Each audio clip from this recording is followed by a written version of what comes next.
Welcome back to the channel, everybody. We're going to work on this bike again. Apparently the front forks are leaking, and I didn't take my own advice when I told y'all to do it once and not twice. So what I usually do is I park it overnight in a spot in the shop after I took it for a ride, and I'll just park it there and see if there's any leaks the next day. And then found out the next morning that the left side here was actually leaking a little fork oil, and the dust seal is actually a little wet. It's not bad, but when I took it for a ride in the last video, everything was great. It was firm, handled fine, suspension travel was fine, nothing was wrong with it. So I went against my own judgment, which I shouldn't have, but I did. It happens. So this video is going to be short. It's not going to be very long. I'm just going to rebuild the forks, put it back together, and that's it. So let's get started.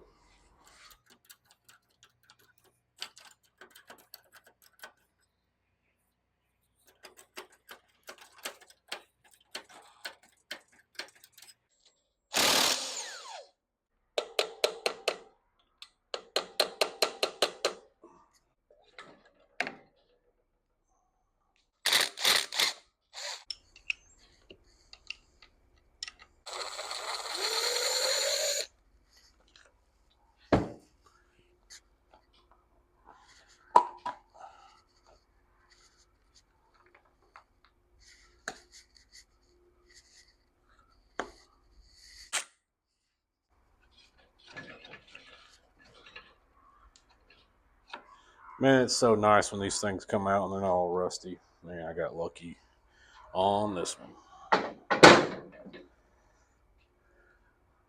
And I guess, don't know if it was me, might have been, this 10 mil bolt right here is a little stripped out. So I couldn't use a wrench. It just kept wanting to round it off. So I had to use a 6-point socket.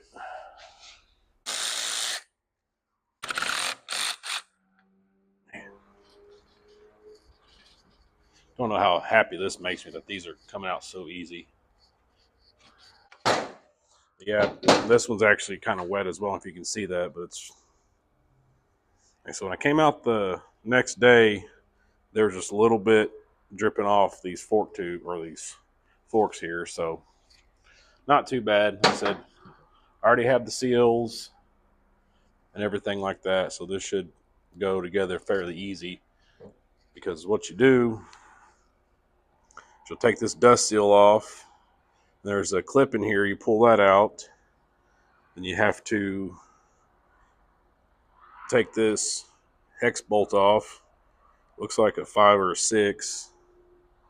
But what I'll do before I do any of that is I will crack the top of this, and I will open the drain here and get most of the fluid out. And then once I start separating everything, I'll have a little bucket to drain everything into. So, okay, I've already rebuilt the other one, so let's get this one done so we can get it on the bike.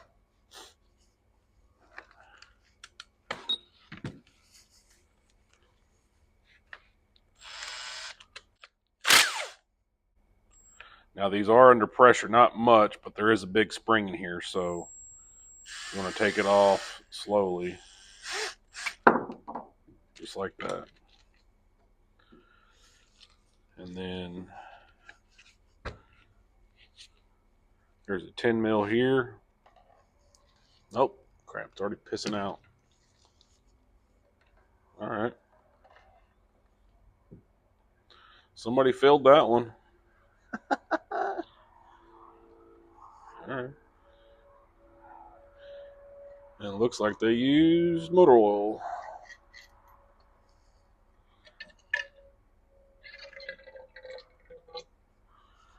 All right. First one, that wasn't that bad, so this is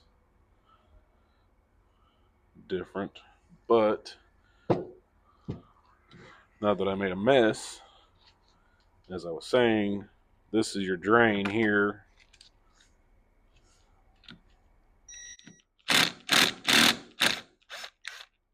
And there should be, be careful when you take it off, there should be a little bolt here, and then a little washer just fell on the floor that I'm probably not going to find. There it is. Little copper washer. And this takes a 6mm hex.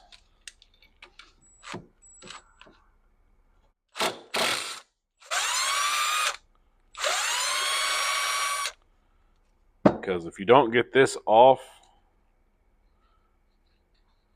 the tube will not come out. And right now it's probably just, no, it's coming out. There's a washer on there as well. There's a washer on there as well. You want to make sure you get both those off once you pull those bolts off. And this tube, make sure there's all that's out.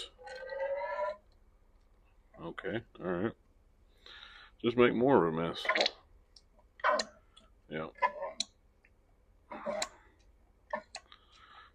And looking at the manual, it was saying 83 cc's of fork oil, and I just use 15's all I had around, so that's what we're using. But after you get that bottom bolt off, this should come out just like that. And then you got that bottom section as well that comes out with it.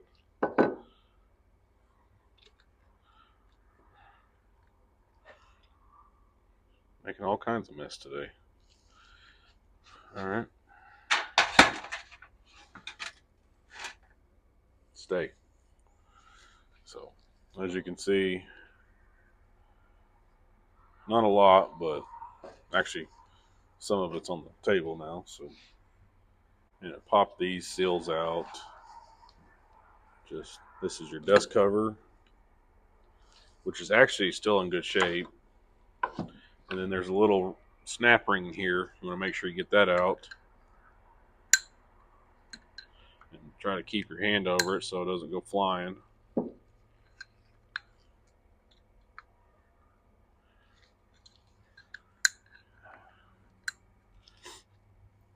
I still haven't found those ball bearings from the last video.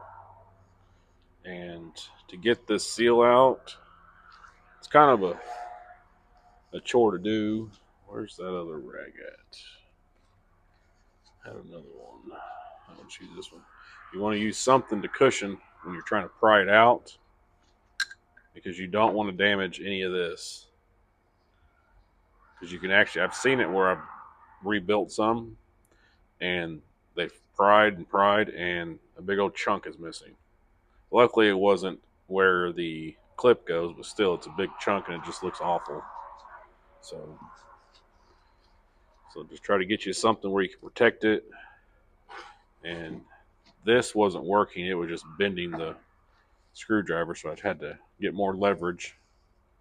But you want to get underneath it and just go around the whole thing. Don't want to use my vise because I just don't want to take the chance of messing the bottom section up, or because you can usually clamp them right here, but I don't want to break it. So the last one wasn't that difficult to come out. Like I said, you just want to go do a light pass, keep working around, and eventually you want to make sure also when you're doing this, you're trying to get underneath that seal. You don't want to go too far and gouge the actual bottom section itself. All right, starting to move now.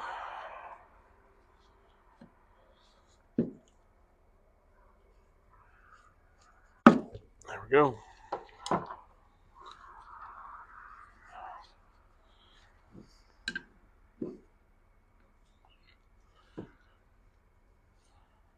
So you can see, didn't damage anything. There's little divots around here, but I was putting little bit of force on it, so that's to be expected, but nothing's out of round, nothing's messed up. So, okay, what I'm going to do next is I'm going to run all these little pieces through the parts washer, and then with this and the actual tube itself, I'll get some brake clean it out real well, get all that gunk up here on the sealing surface. I'll get all that cleaned up, and then I'll run a rag with some brake clean on it um, throughout the bottom section here, blow it out with compressed air, and then it should be ready for reassembly. I'm back. Everything cleaned up nice. So what I do is, since you can pull the tube out without popping the seal in or sliding the seal over the tube, I'll put the seal in next.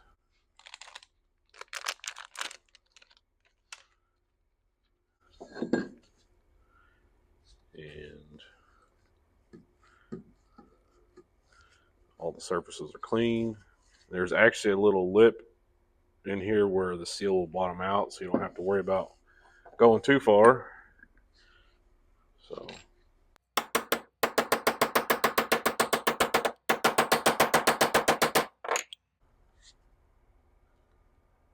that's it. Next, I get a little, I use this little turkey injector thing as my measuring.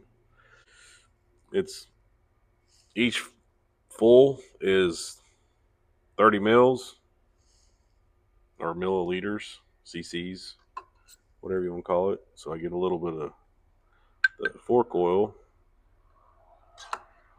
and I'll work it around the seal. I got some on the outside here, get that off. Get the tube here, slide it in. Actually, hold up. Wait a minute. Getting ahead of myself. Your clip. Make sure your clip goes in. So kind of keep your hands over it. Make sure it don't want to pop out. And make sure it's seated all the way.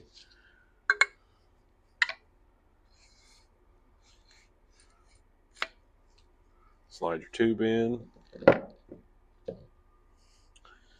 Then your bottom bolt. You won't be able to do this by hand. You're going to have to use a little torque wrench. It's just there's not enough speed or RPMs. Bottom bolt. Like I said, it takes 83 cc's. This is 30, so what I'm just going to do is 80. So it'll be 2 full and then 20 on the last. And okay, spring. On some of them I've seen where they're tighter wound at one end versus the other, so you want to make sure when you take it out which way it goes. But this one's the same all the way up and down, so I'm not worried about it. Stuff over there. Just drop your spring in. Actually, let me fill it up first. And if I need to add some more, I will. But that should be good. This stuff gets freaking everywhere, man. I hate messing with this stuff. And what I'll do is I'll just slowly work them back and forth a few times with the spring and the top nut out. I won't slam it down, because if you do, it's all going to shoot up. So like I said, be careful. Okay. Now we can put the spring in. Now my hands are all oily. I'm going to try to put this nut on. So I'm going to try to get it to where I can get a couple threads started.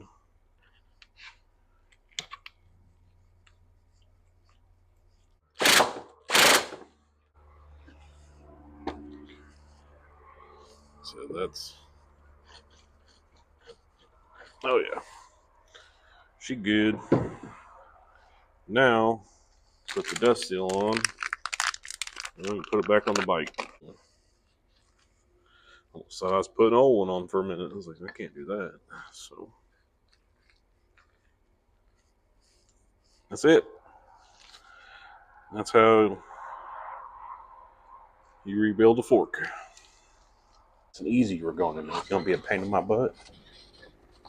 Come on now.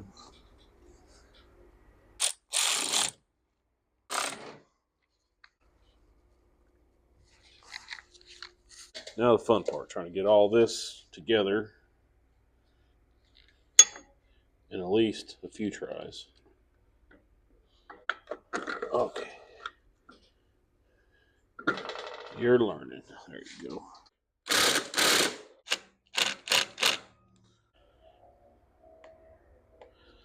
We'll see if this helps, because it's not as bad. I didn't really notice it at first, but the bracket that this bolt goes, the bracket that the bolt goes through was actually bent in, so it was making it look worse than it actually was.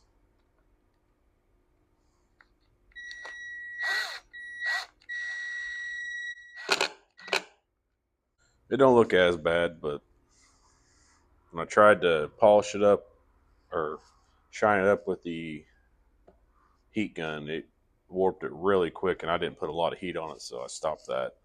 So that's my fault. That's why this looks as crappy as it does. So, and that's it. Let's see how it feels now.